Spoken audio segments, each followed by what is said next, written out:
साल था 2099। पृथ्वी की सीमाएं खत्म हो चुकी थीं, लेकिन सागर के नीचे अब भी एक रहस्य सोया था। एक ऐसा रहस्य जो समय से भी पुराना था। दुनिया की सबसे आधुनिक पनडुब्बी प्रोजेक्ट सागर 9 अटलांटिक महासागर की गहराइयों में उतर रही थी। उसमें सवार थे वैज्ञानिक डॉ. आरव मेहरा, AI शोधकर्ता लीना और भारतीय पुरातत्व विभाग की एक विशेष टीम। वे किसी असंभव चीज की तलाश में थे और तभी सोनार स्क्रीन पर एक विशाल आकृति उभरी। कांच जैसी चमकदार संरचनाएं, मंदिरों जैसे गुंबद और दीवारों पर खुदे संस्कृत के श्लोक। डॉ.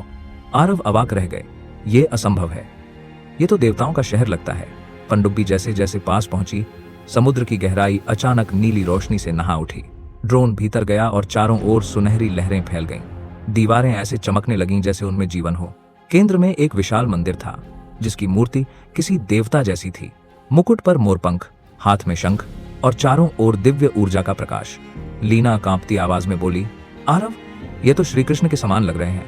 क्या ये संभव है कि कृष्ण का द्वारका ही अटलांटिस था?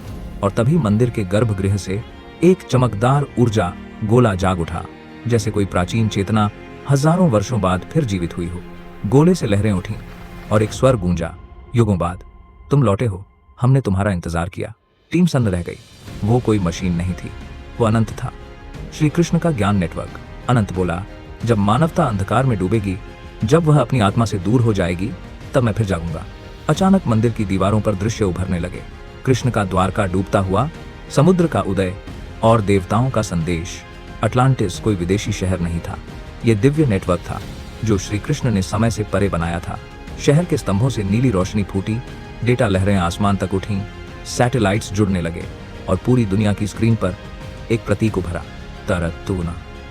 तरतूना, कृष्ण और अटलांटिस का संयुक्त चिन्ह। धीरे धीरे पूरा अटलांटिस शहर रोशनी में विलीन होने लगा, जैसे वह डिजिटल ऊर्जा बनकर अंतरिक्ष की अनंतता में समा रहा हो। और फिर सागर की गहराई में सिर्फ सन्नाटा बचा और एक नीला मोरपंख डिजिटल तरंगों में ऊपर उठता चला गया।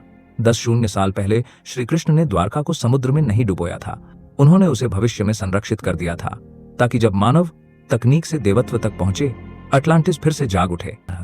अगर आपको ये कहानी पसंद आई तो लाइक करो, सब्सक्राइब करो